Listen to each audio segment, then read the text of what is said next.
प्रभुं प्राणनाथं विभुं विश्वनाथं जगन्नाथनाथं सदानन्दभाजं भवद्भव्यभूतेश्वरं भूतनाथं शिवं शङ्करं शम्भुमीशानमीडे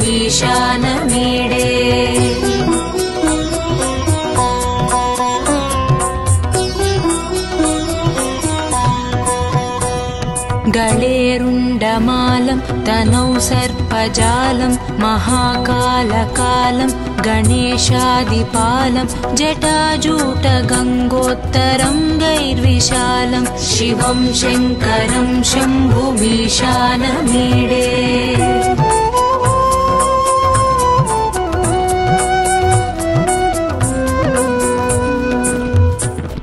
मुदामाकरं मण्डनं मण्डयन्तं महामण्डलं भस्मभूषाधरं तम् अनादिं ह्यपारं महामोहमारं शिवं शङ्करं शम्भुमीशानमीडे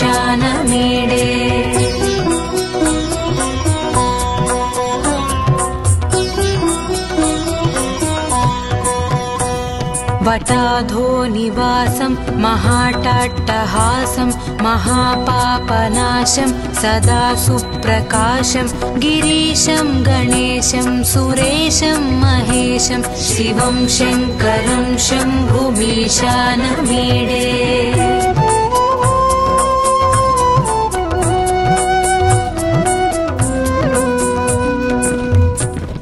गिरीन्द्रात्मजा सङ्गृहीतार्धदेहं गिरौ संस्थितं सर्वदापन्नगेहं परब्रह्म ब्रह्मादिभिर्वन्द्यमानं शिवं शङ्करं शम्भुमीशानमीडे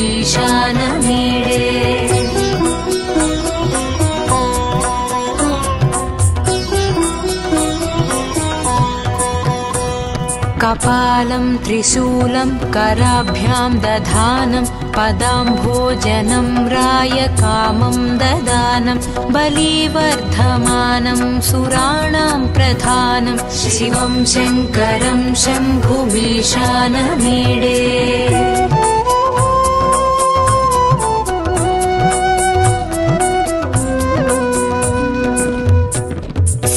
शरच्चन्द्रगात्रं गणानन्दपात्रं त्रिनेत्रं पवित्रं धनेशस्य मित्रम् अपर्णाकळत्रं सदा सच्चरित्रं शिवं शङ्करं शम्भुमीशानमीडे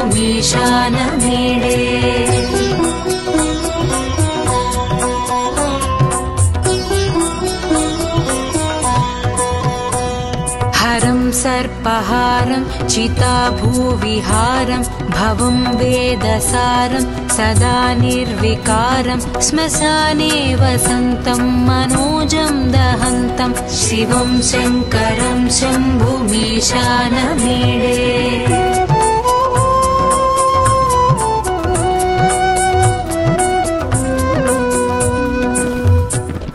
स्वयं यः प्रभाते नरः शूलपाणे पठेत् स्तोत्ररत्नं द्विह प्राप्य रत्नं सुपुत्रं सुधान्यं सुमित्रं कळत्रं विचित्रैः समाराध्य मोक्षं प्रयाति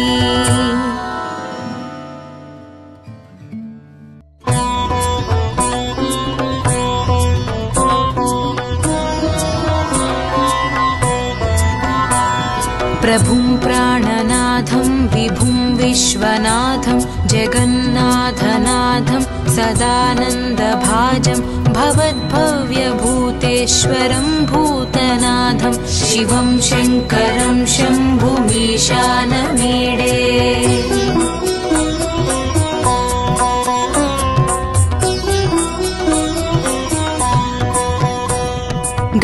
गलेरुण्डमालं तनौ सर्पजालं महाकालकालं गणेशादिपालं जटाजूटगङ्गोत्तरं गैर्विशालं शिवं शङ्करं शम्भुमीशानमीडे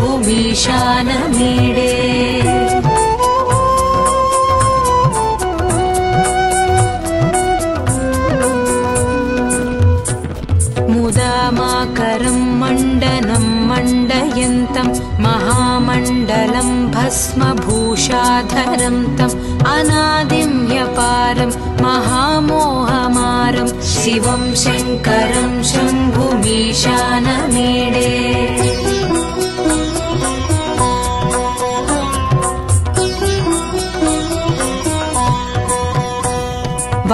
वटाधोनिवासं महाटाट्टहासं महापापनाशं सदा सुप्रकाशं गिरीशं गणेशं सुरेशं महेशं शिवं शङ्करं शम्भुमीशानमीडे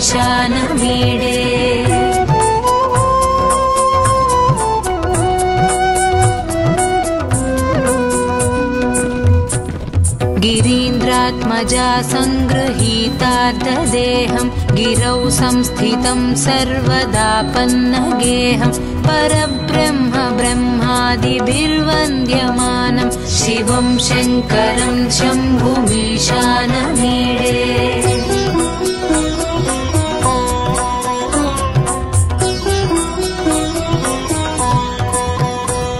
कपालं त्रिशूलं कराभ्यां दधानं पदाम्भोजनं रायकामं ददानं बलिवर्धमानं सुराणां प्रधानं शिवं शङ्करं शम्भुमीशानमीडे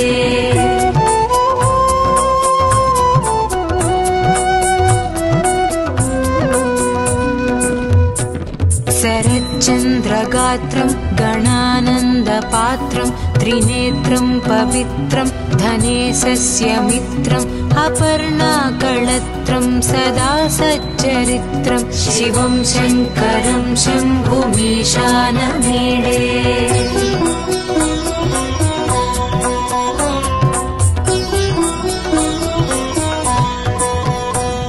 हरं सर्पहारं चिताभूविहारं भवं वेदसारं सदा निर्विकारं श्मशाने वसन्तं मनोजं दहन्तं शिवं शङ्करं शम्भुमीशानमीडे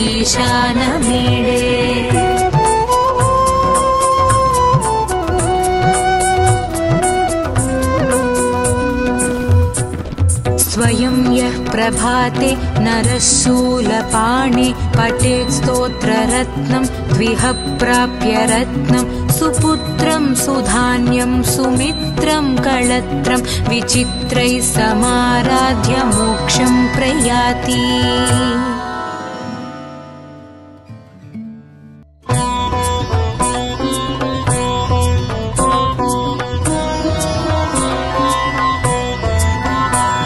प्रभुं प्राणनाथं विभुं विश्वनाथं जगन्नाथनाथं सदानन्दभाजं भवद्भव्यभूतेश्वरं भूतनाथं शिवं शङ्करं शम्भुमीशानमीडे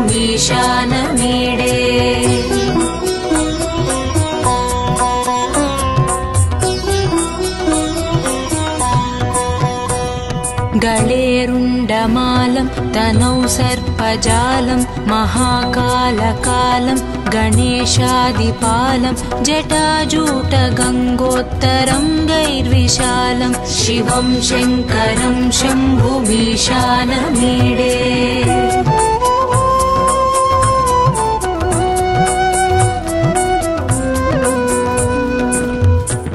मुदामाकरं मण्डनं मण्डयन्तं महामण्डलं भस्मभूषाधरं तम् अनादिं ह्यपारं महामोहमारं शिवं शङ्करं शम्भुमीशानमीडे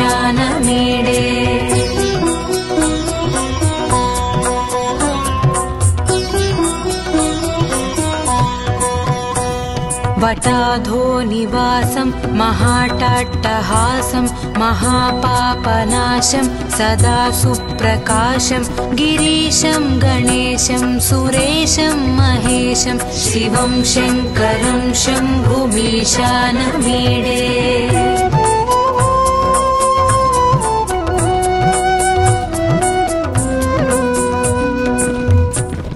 गिरीन्द्रात्मजा सङ्गृहीतार्धदेहं गिरौ संस्थितं सर्वदापन्नगेहं परब्रह्म ब्रह्मादिभिर्वन्द्यमानं शिवं शङ्करं शम्भुमीशानमीडे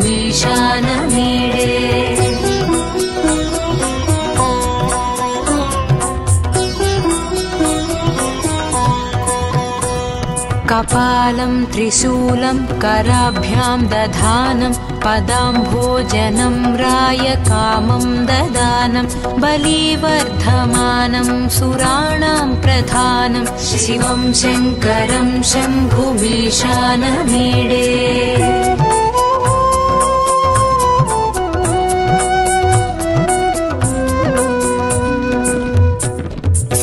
शरच्चन्द्रगात्रं गणानन्दपात्रं त्रिनेत्रं पवित्रं धनेशस्य मित्रम् अपर्णाकळत्रं सदा सच्चरित्रं शिवं शङ्करं शम्भुमीशानमीडे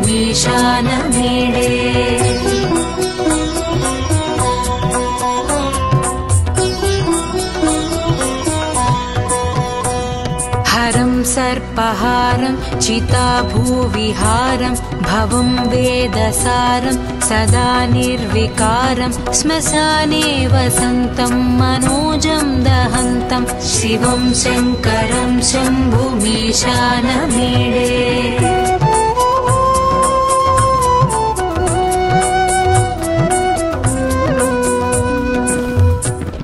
स्वयं यः प्रभाते नरः शूलपाणे पठेत् स्तोत्ररत्नं द्विह प्राप्य रत्नं सुपुत्रं सुधान्यं सुमित्रं कळत्रं विचित्रैः समाराध्य मोक्षं प्रयाति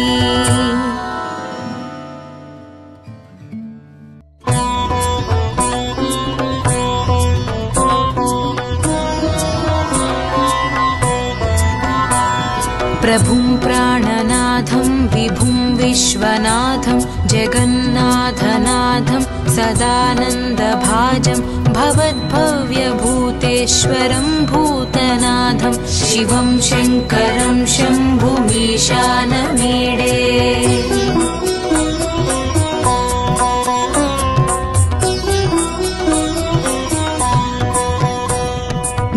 गळेरुण्डमालं तनौ सर्पजालं महाकालकालं गणेशादिपालं जटाजूटगङ्गोत्तरङ्गैर्विशालं शिवं शङ्करं शम्भुमीशानमीडे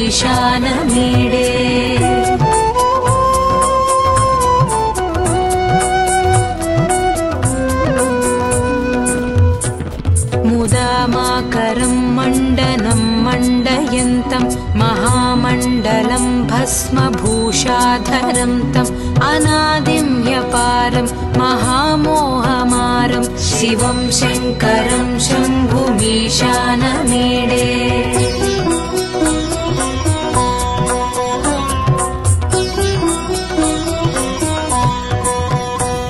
वटाधो निवासं महाटाट्टहासं महापापनाशं सदा सुप्रकाशं गिरीशं गणेशं सुरेशं महेशं शिवं शङ्करं शम्भुमीशानमीडे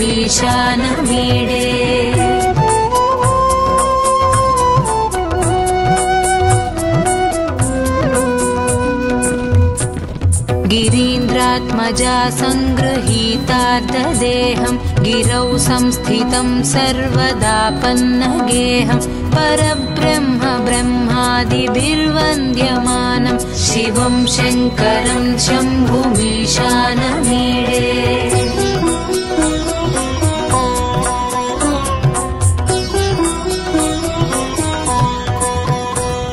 कपालं त्रिशूलं कराभ्यां दधानं पदाम्भोजनं रायकामं ददानं बलिवर्धमानं सुराणां प्रधानं शिवं शङ्करं शम्भुमीशानमीडे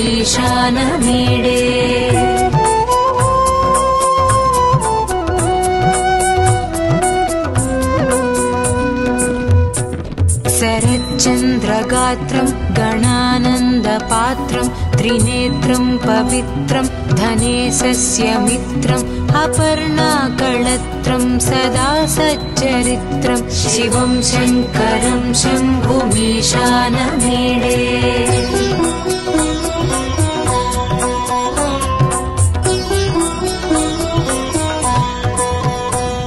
हरं सर्पहारं चिताभूविहारं भवं वेदसारं सदा निर्विकारं श्मशाने वसन्तं मनोजं दहन्तं शिवं शङ्करं शम्भुमीशानमीडे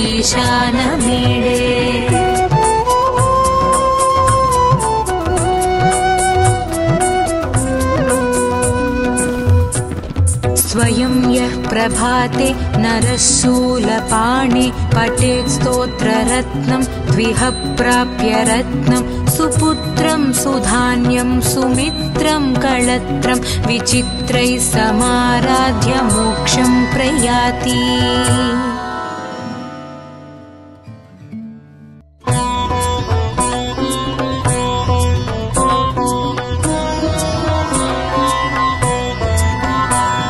प्रभुं प्राणनाथं विभुं विश्वनाथं जगन्नाथनाथं सदानन्दभाजं भवद्भव्यभूतेश्वरं भूतनाथं शिवं शङ्करं शम्भुमीशानमीडे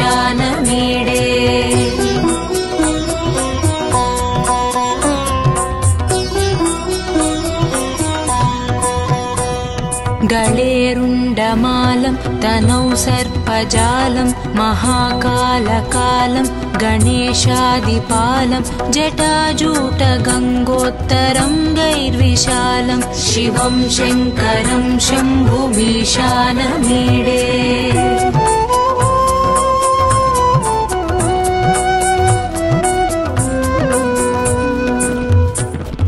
मुदामाकरं मण्डनं मण्डयन्तं महामण्डलं भस्मभूषाधरं तम् अनादिं ह्यपारं महामोहमारं शिवं शङ्करं शम्भुमीशानमीडे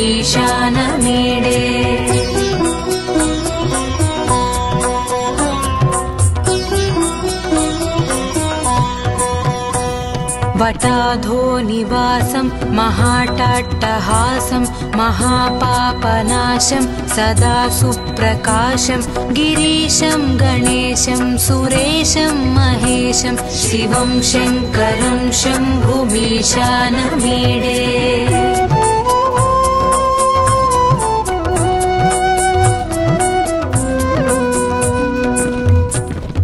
गिरीन्द्रात्मजा सङ्गृहीतार्धदेहं गिरौ संस्थितं सर्वदापन्नगेहं परब्रह्म ब्रह्मादिभिर्वन्द्यमानं शिवं शङ्करं शम्भुमीशानमीडे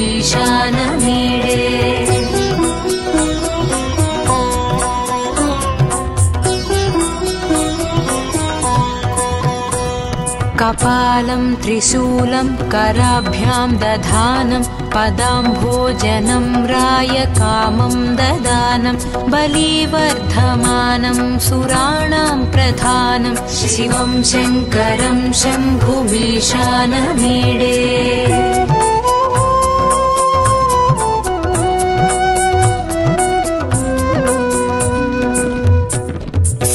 शरच्चन्द्रगात्रं गणानन्दपात्रं त्रिनेत्रं पवित्रं धनेशस्य मित्रम् अपर्णाकळत्रं सदा सच्चरित्रं शिवं शङ्करं शम्भुमीशानमीडे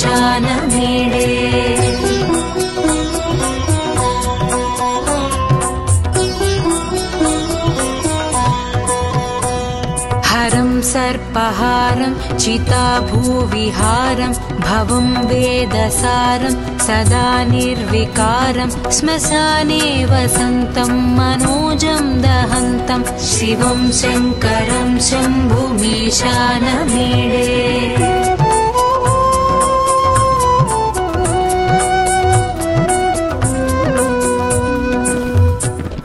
स्वयं यः प्रभाते नरशूलपाणि पठेत् स्तोत्ररत्नं द्विह प्राप्य रत्नं सुपुत्रं सुधान्यं सुमित्रं कळत्रं विचित्रैः समाराध्य मोक्षं प्रयाति।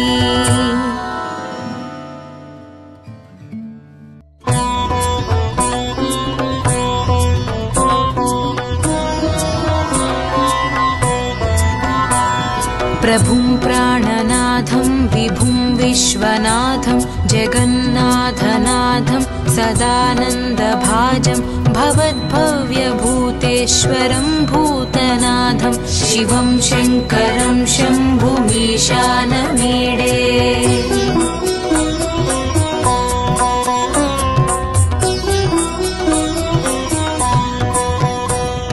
गळेरुण्डमालं तनौ सर्पजालं महाकालकालं गणेशादिपालं जटाजूटगङ्गोत्तरं गैर्विशालं शिवं शङ्करं शम्भुमीशानमीडे।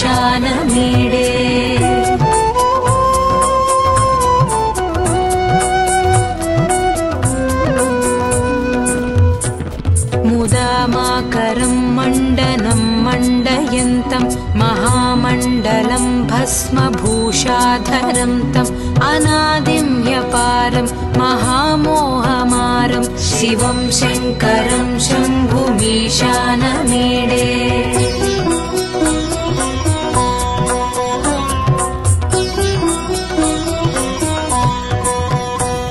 वटाधो निवासं महाटाट्टहासं महापापनाशं सदा सुप्रकाशं गिरीशं गणेशं सुरेशं महेशं शिवं शङ्करं शम्भुमीशानमीडे।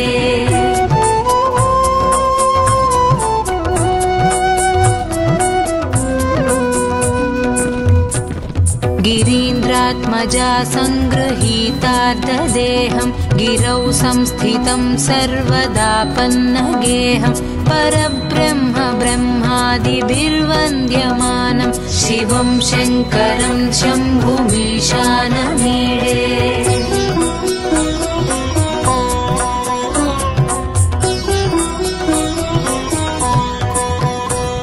कपालं त्रिशूलं कराभ्यां दधानं पदाम्भोजनं रायकामं ददानं बलिवर्धमानं सुराणां प्रधानं शिवं शङ्करं शम्भुमीशानमीडे।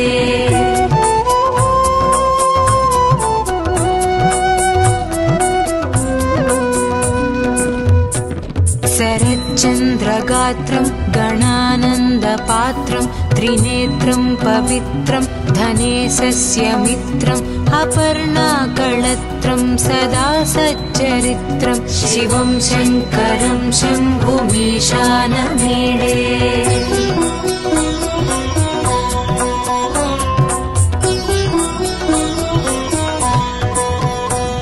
हरं सर्पहारं चिताभूविहारं भवं वेदसारं सदा निर्विकारं श्मशाने वसन्तं मनोजं दहन्तं शिवं शङ्करं शम्भुमीशानमीडे।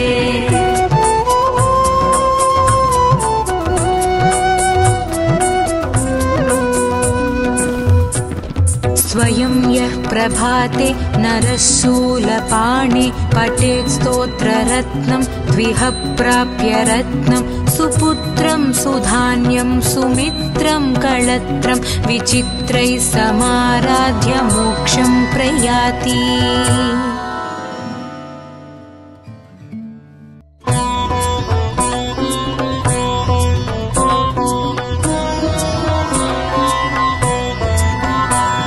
प्रभुं प्राणनाथं विभुं विश्वनाथं जगन्नाथनाथं सदानन्दभाजं भवद्भव्यभूतेश्वरं भूतनाथं शिवं शङ्करं शम्भुमीशानमीडे।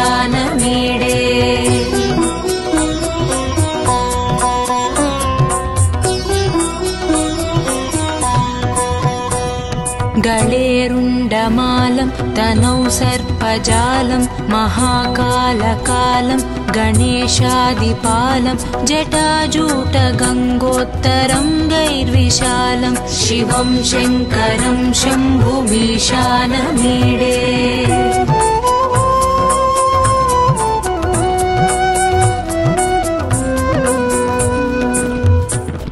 मुदामाकरं मण्डनं मण्डयन्तं महामण्डलं भस्मभूषाधरं तम् अनादिं ह्यपारं महामोहमारं शिवं शङ्करं शम्भुमीशानमीडे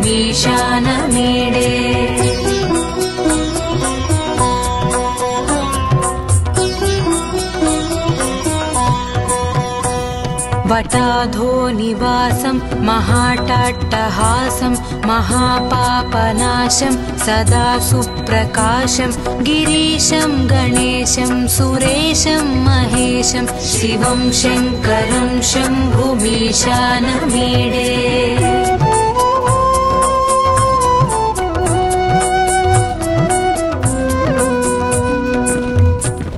गिरीन्द्रात्मजा सङ्गृहीतार्धदेहं गिरौ संस्थितं सर्वदा पन्नगेहं परब्रह्म ब्रह्मादिभिर्वन्द्यमानं शिवं शङ्करं शम्भुमीशानमीडे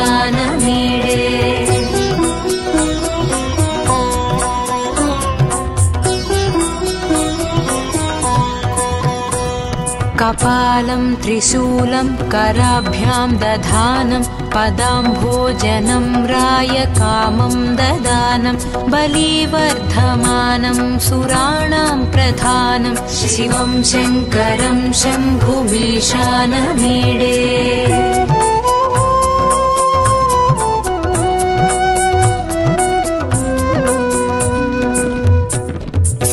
शरच्चन्द्रगात्रं गणानन्दपात्रं त्रिनेत्रं पवित्रं धनेशस्य मित्रम् अपर्णाकळत्रं सदा सच्चरित्रं शिवं शङ्करं शम्भुमीशानमीडे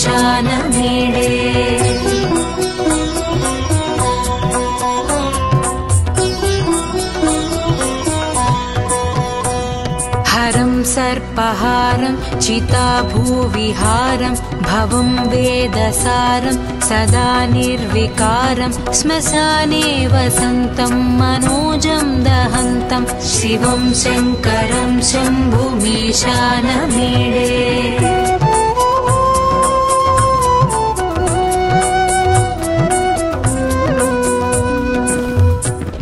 स्वयं यः प्रभाते नरः शूलपाणे पठेत् स्तोत्ररत्नं द्विह प्राप्य रत्नं सुपुत्रं सुधान्यं सुमित्रं कळत्रं विचित्रैः समाराध्य मोक्षं प्रयाति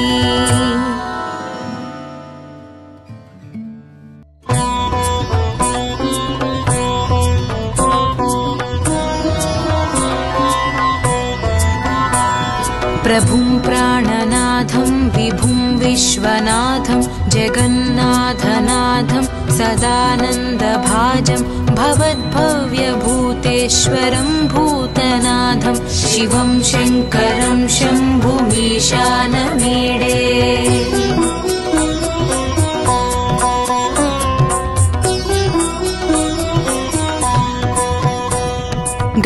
गळेरुण्डमालं तनौ सर्पजालं महाकालकालं गणेशादिपालं जटाजूटगङ्गोत्तरं गैर्विशालं शिवं शङ्करं शम्भुमीशानमीडे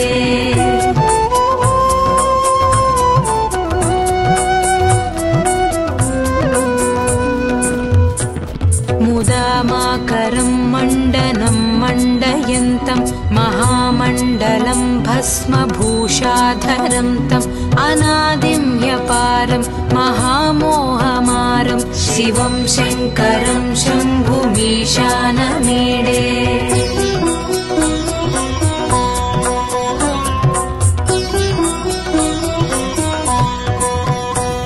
वटाधो निवासं महाटाट्टहासं महापापनाशं सदा सुप्रकाशं गिरीशं गणेशं सुरेशं महेशं शिवं शङ्करं शम्भुमीशानमीडे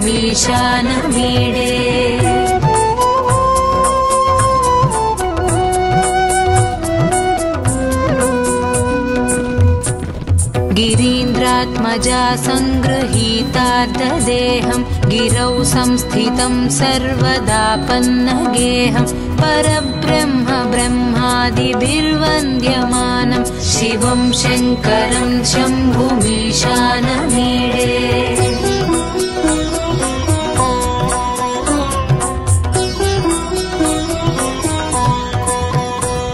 कपालं त्रिशूलं कराभ्यां दधानं पदाम्भोजनं रायकामं ददानं बलिवर्धमानं सुराणां प्रधानं शिवं शङ्करं शम्भुमीशानमीडे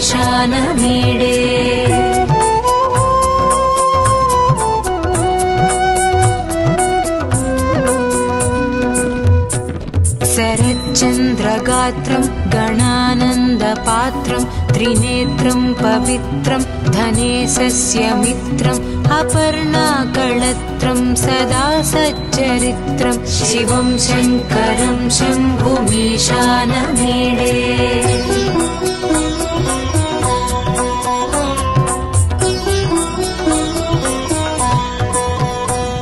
हरं सर्पहारं चिताभूविहारं भवं वेदसारं सदा निर्विकारं श्मशाने वसन्तं मनोजं दहन्तं शिवं शङ्करं शम्भुमीशानमीडे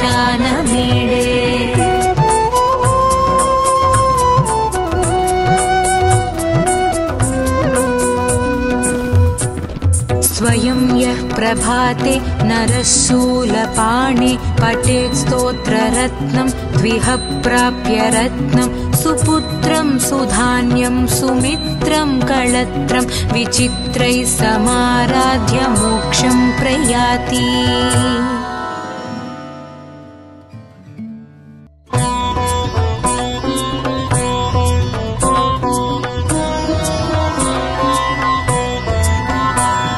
प्रभुं प्राणनाथं विभुं विश्वनाथं जगन्नाथनाथं सदानन्दभाजं भवद्भव्यभूतेश्वरं भूतनाथं शिवं शङ्करं शम्भुमीशानमीडे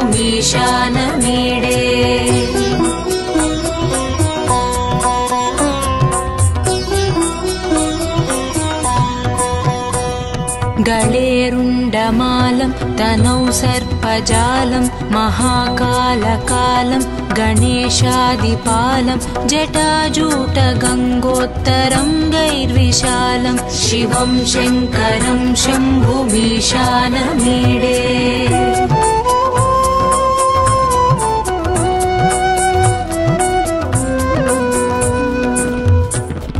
मुदामाकरं मण्डनं मण्डयन्तं महामण्डलं भस्मभूषाधरं तम् अनादिं ह्यपारं महामोहमारं शिवं शङ्करं शम्भुमीशानमीडे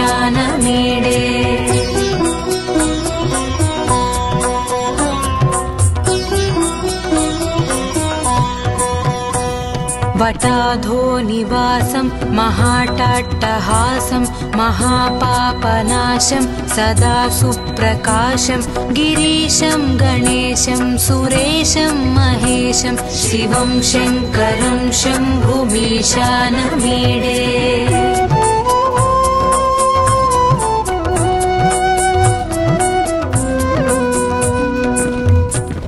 गिरीन्द्रात्मजा सङ्गृहीतार्धदेहं गिरौ संस्थितं सर्वदापन्नगेहं परब्रह्म ब्रह्मादिभिर्वन्द्यमानं शिवं शङ्करं शम्भुमीशानमीडे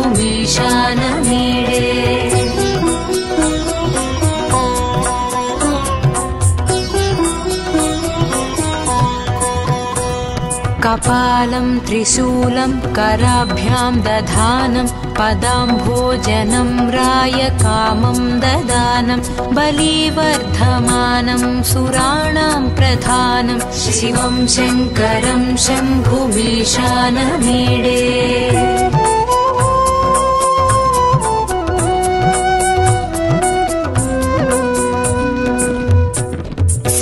शरच्चन्द्रगात्रं गणानन्दपात्रं त्रिनेत्रं पवित्रं धनेशस्य मित्रम् अपर्णाकळत्रं सदा सच्चरित्रं शिवं शङ्करं शम्भुमीशानमीडे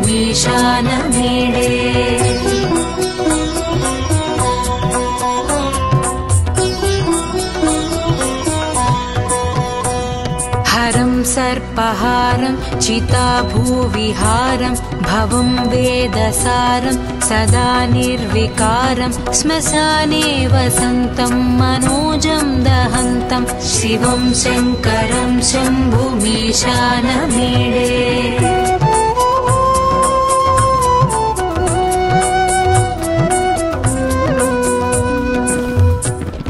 स्वयं यः प्रभाते नरः शूलपाणे पठेत् स्तोत्ररत्नं द्विह प्राप्य रत्नं सुपुत्रं सुधान्यं सुमित्रं कळत्रं विचित्रैः समाराध्य मोक्षं प्रयाति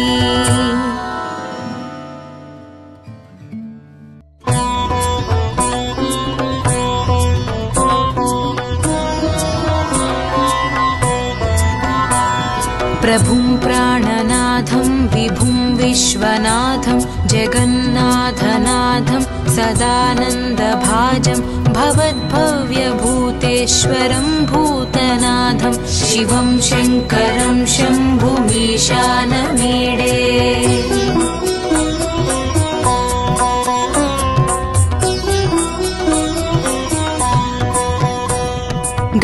गळेरुण्डमालं तनौ सर्पजालं महाकालकालं गणेशादिपालं जटाजूटगङ्गोत्तरं गैर्विशालं शिवं शङ्करं शम्भुमीशानमीडे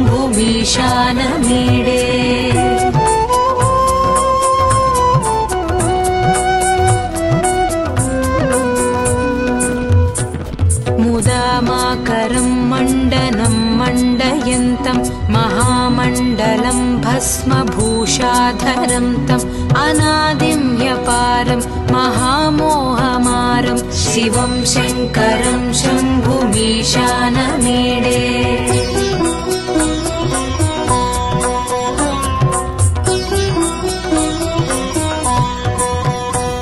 वटाधो निवासं महाटाट्टहासं महापापनाशं सदा सुप्रकाशं गिरीशं गणेशं सुरेशं महेशं शिवं शङ्करं शम्भुमीशानमीडे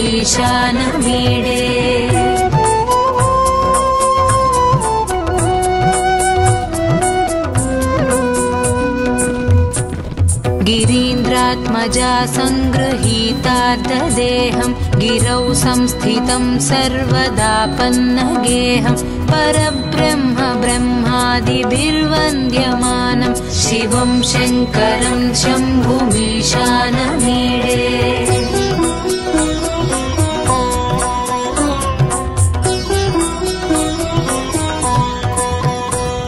कपालं त्रिशूलं कराभ्यां दधानं पदाम्भोजनं रायकामं ददानं बलिवर्धमानं सुराणां प्रधानं शिवं शङ्करं शम्भुमीशानमीडे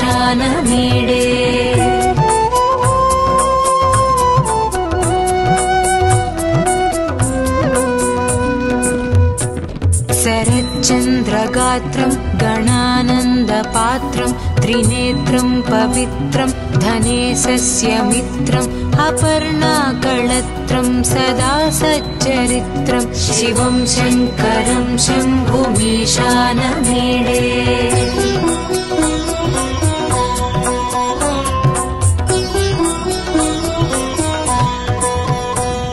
हरं सर्पहारं चिताभूविहारं भवं वेदसारं सदा निर्विकारं श्मशाने वसन्तं मनोजं दहन्तं शिवं शङ्करं शम्भुमीशानमीडे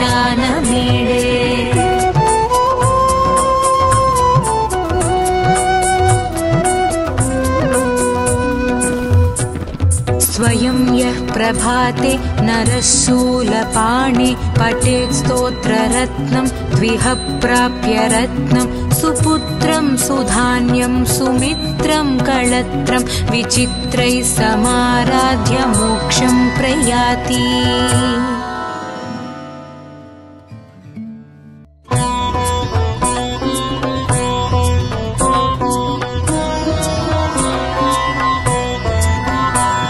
प्रभुं प्राणनाथं विभुं विश्वनाथं जगन्नाथनाथं सदानन्दभाजं भवद्भव्यभूतेश्वरं भूतनाथं शिवं शङ्करं शम्भुमीशानमीडे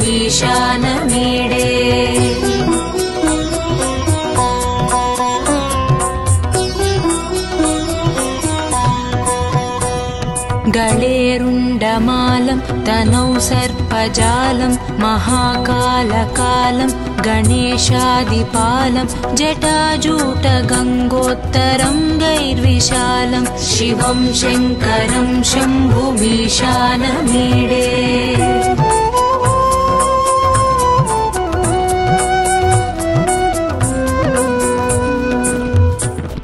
मुदामाकरं मण्डनं मण्डयन्तं महामण्डलं भस्मभूषाधरं तम् अनादिं ह्यपारं महामोहमारं शिवं शङ्करं शम्भुमीशानमीडे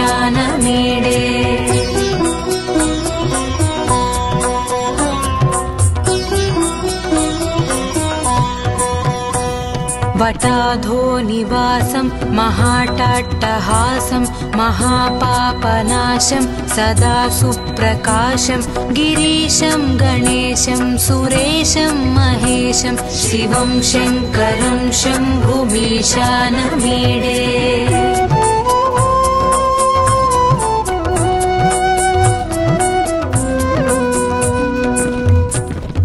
गिरीन्द्रात्मजा सङ्गृहीतार्धदेहं गिरौ संस्थितं सर्वदापन्नगेहं परब्रह्म ब्रह्मादिभिर्वन्द्यमानं शिवं शङ्करं शम्भुमीशानमीडे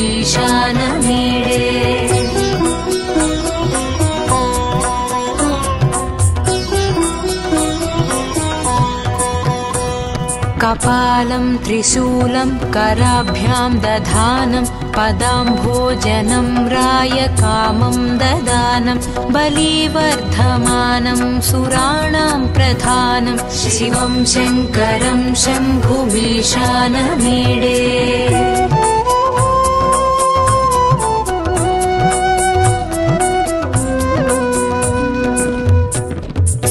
शरच्चन्द्रगात्रं गणानन्दपात्रं त्रिनेत्रं पवित्रं धनेशस्य मित्रम् अपर्णाकळत्रं सदा सच्चरित्रं शिवं शङ्करं शम्भुमीशानमीडे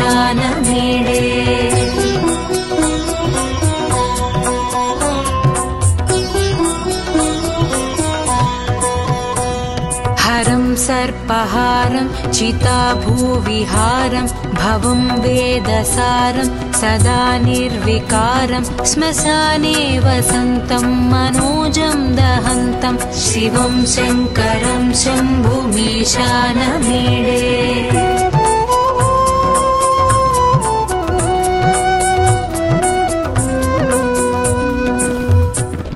स्वयं यः प्रभाते नरः शूलपाणे पठेत् स्तोत्ररत्नं द्विह प्राप्य रत्नं सुपुत्रं सुधान्यं सुमित्रं कळत्रं विचित्रैः समाराध्य मोक्षं प्रयाति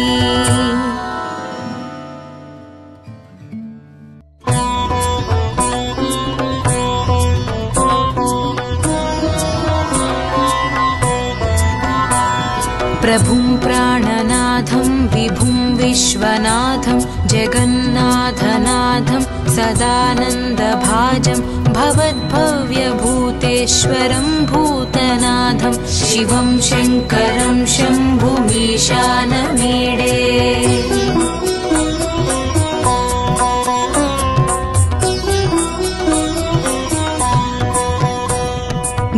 गळेरुण्डमालं तनौ सर्पजालं महाकालकालं गणेशादिपालं जटाजूटगङ्गोत्तरं गैर्विशालं शिवं शङ्करं शम्भुमीशानमीडे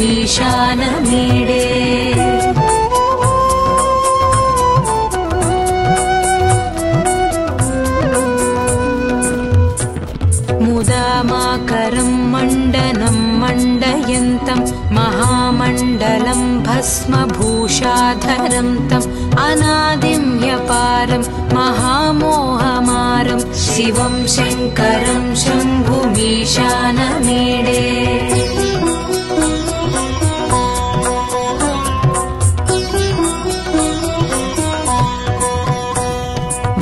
वटाधोनिवासं महाटाट्टहासं महापापनाशं सदा सुप्रकाशं गिरीशं गणेशं सुरेशं महेशं शिवं शङ्करं शम्भुमीशानमीडे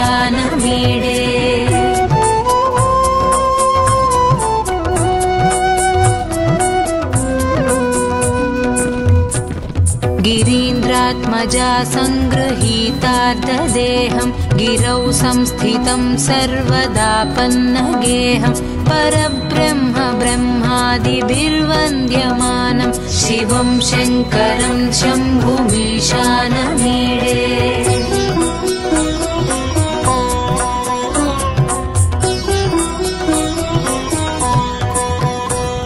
कपालं त्रिशूलं कराभ्यां दधानं पदाम्भोजनं रायकामं ददानं बलिवर्धमानं सुराणां प्रधानं शिवं शङ्करं शम्भुमीशानमीडे